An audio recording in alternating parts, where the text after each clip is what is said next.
Saiu hoje uma pesquisa sobre a popularidade do governo Lula, uma pesquisa sobre a popularidade do presidente Lula. Depois a gente pode aprofundar um pouco mais os dados, mas de uma forma geral, a popularidade do presidente não está muito boa.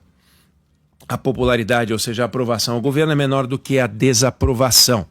E quando a gente chega nesse patamar, os analistas, os cientistas políticos começam a tirar muitas conclusões, várias conclusões, ficam avaliando o que vai acontecer, qual é o efeito disso na eleição, como é que o presidente pode se dar bem, como é que o presidente pode se dar mal, mas é importante que a gente olhe para as pesquisas com muito cuidado, muita atenção.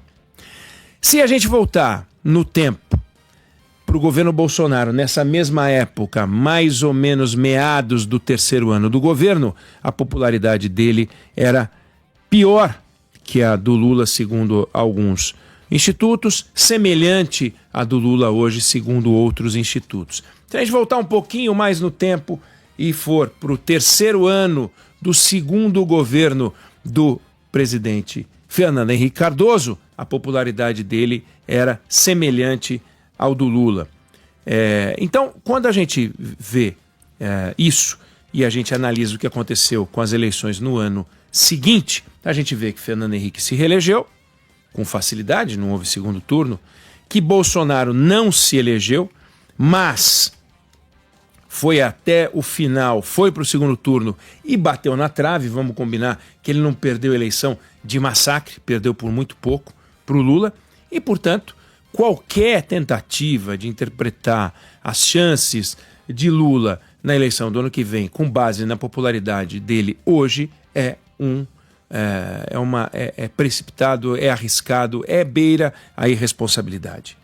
E um dos motivos para que a gente não possa fazer isso é que, primeiro, a gente vive num mundo em que na maior parte das democracias hoje no mundo, a popularidade dos governos é pior do que a desaprovação é maior do que a aprovação, na maior parte das democracias do mundo. Com algumas exceções extraordinárias. Por exemplo, quando a gente pega o primeiro-ministro da Índia, Narendra Modi, ele tem uma popularidade muito alta, acima de 75%. Quando a gente pega a Claudia Sheinbaum, do México, ela tem uma popularidade na casa de 85%. Nós estamos falando de coisas extraordinárias neste momento. Estão em momentos diferentes na comparação com o Lula. São realidades diferentes, mas estão muito bem. De uma forma geral, os governantes não estão numa fase de popularidade alta. O Milei até outro dia estava com uma aprovação maior que a desaprovação. Hoje está meio que no empate, um pouco abaixo a aprovação. Então, ele fazia parte da lista daqueles que estavam com aprovação positiva. Hoje até está com aprovação abaixo, não como a de Lula, mas está com aprovação abaixo da desaprovação, segundo alguns institutos. Mas a gente aqui faz pesquisas o tempo inteiro, a gente tem um monte de instituto fazendo pesquisa. Um dos motivos é esse. Nas democracias do mundo todo, e a gente está se referindo a países onde você tem processo eleitoral estável e tal, a gente vê esse fenômeno e existe um motivo para isso. Cada vez mais as pessoas estão preocupadas com a sua própria vida. E a taxa de interesse delas pelos assuntos da política, da economia, é muito baixa. Então, por exemplo, mais ou menos nessa época do ano, no governo Fernando Henrique, ou seja, terceiro ano do mandato, ainda que fosse segundo mandato, ele falou que ele estava fazendo a reforma da Previdência para evitar, deixa eu achar exatamente a frase que ele falou, ele disse o seguinte: eu estou fazendo a reforma da Previdência para que aqueles que se locupletam da Previdência não se locupletem mais, não se aposentem com mais de 50 anos, não sejam vagabundos em um país de pobres e miseráveis. Ele não quis dizer que aqueles que se aposentam são vagabundos. Ele não chamou os aposentados de vagabundos. Ele disse que aqueles que se aposentam mais cedo do que os 50 anos de idade não deveriam se aposentar. Ele está fazendo a reforma da Previdência para evitar isso, porque não é justo fazer isso num país de pobres e miseráveis, mas ele classificou essas pessoas de vagabundos. Bom, resultado, ficou que o Fernando Henrique chamou os aposentados de vagabundos. Foi um desastre, foi um horror naquela época.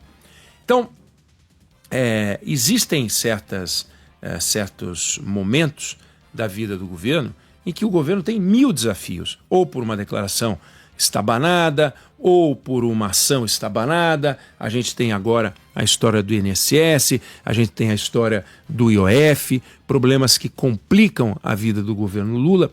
Mas o que acontece nas pesquisas é que as pessoas são chamadas a dar uma opinião sobre aquilo que não interessa para elas. Por exemplo, foi feita uma pesquisa recente perguntando para as pessoas qual era a opinião delas a respeito da margem equatorial, da exploração de petróleo na foz do Amazonas, no litoral do Amapá. Você acha que quantos por cento dos brasileiros realmente estão interessados ou acompanham ou têm informação sobre a exploração de petróleo na margem equatorial?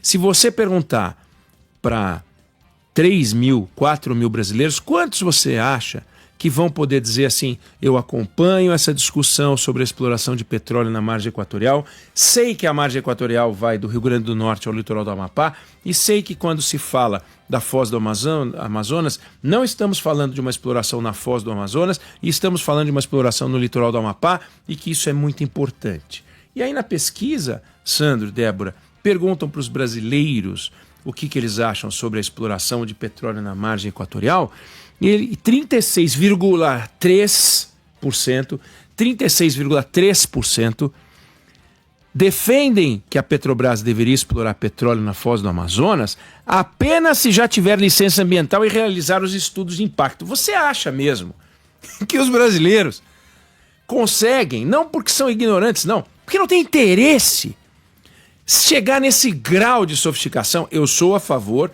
desde que existam as licenças ambientais e se realizem os estudos de impacto. E 36,3% acham isso. 26,1% eles não colocam nenhuma condicionante, são a favor da exploração sem nenhum tipo de condicionante. 18,3% não apoiam a exploração. E só 19,3% tem a coragem de dizer que não sabe, não tem interesse e tal. Então o que acontece?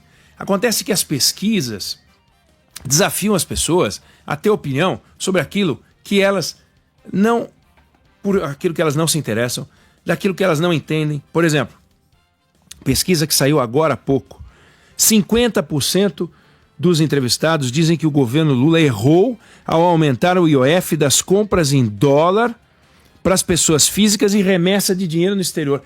Será que realmente 50% dos brasileiros têm conhecimento suficiente, têm interesse e sabem dizer que o Lula errou, o governo Lula errou ao aumentar o IOF das compras de dólar das pessoas físicas e remessa, né? Sabe quantos por cento das pessoas, dos brasileiros viajaram para o exterior no ano passado? 10% dos brasileiros viajaram para o exterior no ano passado. E 50% das pessoas têm opinião sobre esse assunto.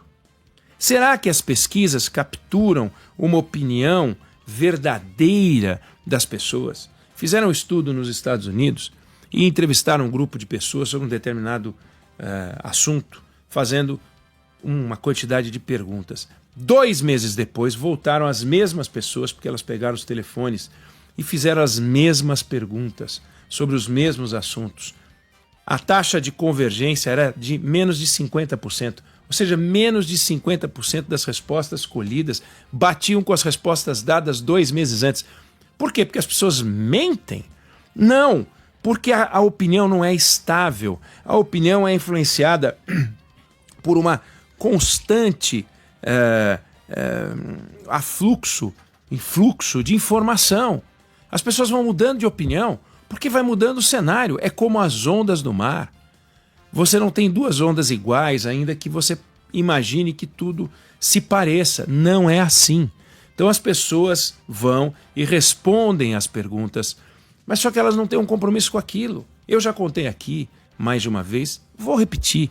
Fizeram uma pesquisa nos Estados Unidos pedindo às pessoas que informassem se topariam viajar para Marte numa viagem só de ida, porque o Elon Musk anunciou em 2014, 2017, que faria uma viagem tripulada para Marte, para poder colonizar Marte. 30% dos americanos disseram que topariam ou considerariam fazer essa viagem. Você realmente acha que 30% dos americanos entrariam num avião, ou numa nave, ou num foguete, para mudar com passagem de ida para Marte? É pouco provável que isso seja verdade, mas elas mentiram? Não, só não tinham compromisso algum com a resposta. E por que elas não têm compromisso algum com as respostas? E porque, além disso, a lógica de funcionamento, a lógica de análise sobre o governo é diferente da lógica da análise eleitoral, não se pode dizer que uma crítica, uma posição crítica a um governo represente lá na frente uma crítica ou uma posição crítica à candidatura apoiada por esse governo.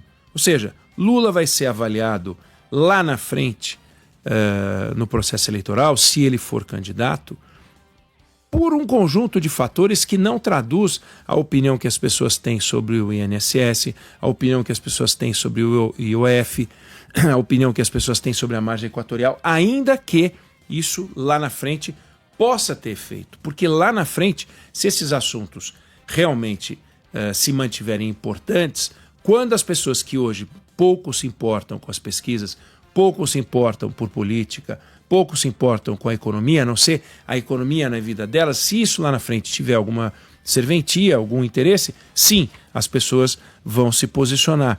Agora, de uma forma geral, as perguntas propõem para as pessoas desafios malucos. 56% dos brasileiros acham que a preservação ambiental é mais importante do crescimento econômico, do que o crescimento econômico. Por que elas dizem isso? Porque elas foram perguntadas. Como poderiam dizer o contrário? Mas não significa que isso traduz uma reflexão, realmente um pensamento das pessoas sobre esse assunto. Os analistas vivem de fazer análise política. Então, e eu me incluo entre esses que gostam de política e falam sobre política, a gente acaba falando porque a gente se interessa mais do que a média das pessoas. Não significa que isso tenha importância real na vida de quem vai votar. Começa que, de uma forma geral, 30% dos eleitores brasileiros são tão avessos à política que sequer votam. Eles não comparecem. 30% dos eleitores não comparecem. Então, nós já estamos falando com um universo de 70% dos eleitores, sendo que 100% dos entrevistados incluem, inclusive, aqueles que não vão votar. Então, pessoas que não vão votar dão opinião na pesquisa e isso faz supor que eleitores ou brasileiros com opinião e que podem vir a se tornar eleitores tenham uma posição. Outra coisa importante que a gente não pode deixar de destacar: você acha que os nomes postos hoje, Michele Bolsonaro, Eduardo Bolsonaro, Flávio Bolsonaro, qualquer Bolsonaro, Tarcísio de Freitas, Romeu Zema, Ronaldo Caiado, Ratinho Júnior ou qualquer outro, você acredita que eles estão expostos ao mesmo grau de escrutínio que o governo Lula, que o presidente Lula? Claro que não. Então, hoje esses nomes, ninguém sabe o que eles pensam direito, ninguém sabe o que eles fizeram direito, a não ser um ou outro, a não ser os moradores de Goiás sobre o Ronaldo Caiado, os moradores do Paraná sobre o Ratinho Júnior, os mineiros sobre o Romeu Zema. Eu não falei aqui Eduardo Leite, poderia falar também Eduardo Leite no Rio Grande do Sul, mas as pessoas não têm ideia do que eles representam, do que eles defendem de fato. O Tarcísio de Freitas, por exemplo, já mudou de opinião sobre alguns assuntos mais de uma vez. Isso nunca foi apresentado como um problema. Nem sei se é um problema, mas isso nunca foi apresentado como um problema. Então, nenhum desses candidatos tem sido desafiado a ter aquele grau de coerência que o governo Lula não tem. E como o governo Lula não tem um grau de coerência, como o governo Lula não tem um programa, como o governo Lula está mais perdido do que... Não vou usar exemplos que podem parecer preconceituosos, mas o fato é, ele está num governo perdido. E esse momento aparece nas pesquisas. Agora, será que lá na frente isso significa que as pessoas, ao desejarem um país diferente, vão querer desejar um país diferente com um governante diferente, ou vão aceitar uma posição do candidato Lula ou daquele que ele vier apoiar para o período de mais 4 anos. Tudo isso para dizer que não dá para a gente olhar para essas pesquisas e se apaixonar por elas. Olha, caiu 1 ponto. Olha, subiu 2 pontos. Essas respostas, elas são descompromissadas. O nível de informação das pessoas, o nível de interesse das pessoas é muito baixo. E não é que é baixo no Brasil só não. É baixo de uma forma geral. A porcentagem das pessoas que se interessam, que não se interessam por isso é muito alta. Fizeram uma pesquisa recente no Brasil e pediram com dados objetivos. Qual é o período de mandato de um senador? Qual é o período de mandato de um deputado? E outras perguntas bem objetivas. 60% dos entrevistados erraram todas as respostas, não sabem nada. Ah, mas elas são ignorantes. Não, elas são desinteressadas. Elas sabem sobre política o que eu sei sobre o beisebol, porque eu não tenho interesse nenhum em beisebol, nenhum interesse em beisebol. Já até perguntei aqui e ali para pessoas que gostam de beisebol, são apaixonadas pelo beisebol. Aí elas começam a explicar e eu entro em modo avião, porque eu não me interesso verdadeiramente. Na hora eu perguntei, mas eu tenho a minha opinião sobre beisebol, é irrelevante. E a opinião dessas pessoas, no entanto, se você perguntar, você acha o beisebol um esporte bonito? Eu vou dizer, acho bonito para chu. Você entende alguma coisa de beisebol? Nada. Isso significa que eu sou uma pessoa ignorante, sabe? Eu sou uma pessoa ignorante sobre beisebol. E para outros assuntos talvez eu não seja tão ignorante quanto eu sou sobre beisebol. Mas na hora em que as pessoas... Eu não tenho um desafio cívico de votar sobre o beisebol, mas as pessoas que não têm interesse em política têm um desafio físico de votar nas eleições do ano que vem. E elas não estão tão preocupadas, elas não estão nem um pouco preocupadas com o nome das pessoas em que elas vão votar. O ex-governador de Minas Gerais, Hélio Garcia, já falecido, dizia que as eleições começam depois da parada. A parada que eles referiam ao 7 de setembro. Ou seja, só depois do 7 de setembro, com as eleições sendo em outubro, é que as pessoas vão se preocupar em como é que elas vão se posicionar a respeito das urnas. E nunca agora, nesse momento, e a gente tem uma quantidade enorme de pesquisas, bancos financiando pesquisas, e aí eles conseguem um espaço importante, é informação, a imprensa dá, é free media, como se diz, eles têm quanto eles gastariam para conseguir a exposição que eles conseguem financiando pesquisas que são relativamente baratas para essas casas bancárias, não é uma coisa que é cara para eles, e eles alimentam a sociedade com informações, nós não podemos criticar a posição deles. No entanto, olhar para essas pesquisas como sendo um guia da sociedade não são. As pesquisas de opinião, nesse caso, elas não são um guia da sociedade. E a opinião das pessoas, muitas vezes, se há aprovação ou não pode tirar o governo do norte. Nós estamos falando de um governo que não tem norte, é verdade. Nós estamos falando de um governo que não tem rumo, é verdade. Mas ainda que o governo tivesse rumo e as pesquisas desaprovassem o rumo, um governo com rumo faz o que é necessário, não faz o que gera só aprovação, não. Não pode. Governo com rumo. Governo sem rumo sai por aí tateando. Ontem o presidente Lula, na entrevista coletiva que deu, saiu falando uma série de projetos que ele tinha planos de colocar em prática e tal, tudo meio destrambelhado, sem rumo, né? Então seria importante que o governo tentasse buscar o rumo, seria importante que um governo buscasse rumo. Governos com rumo têm mais chance de dar certo independente da opinião das pessoas, porque na hora da eleição, governos com rumo tendem a apresentar dados mais consistentes e a chance de aprovação tende a ser maior no momento certo, no momento da eleição. Então, só para provocar, só para compartilhar um ponto de vista sobre as pesquisas de uma forma geral, e eu não sei se você concorda ou se você discorda, mas essa é a opinião que eu tenho sobre o assunto.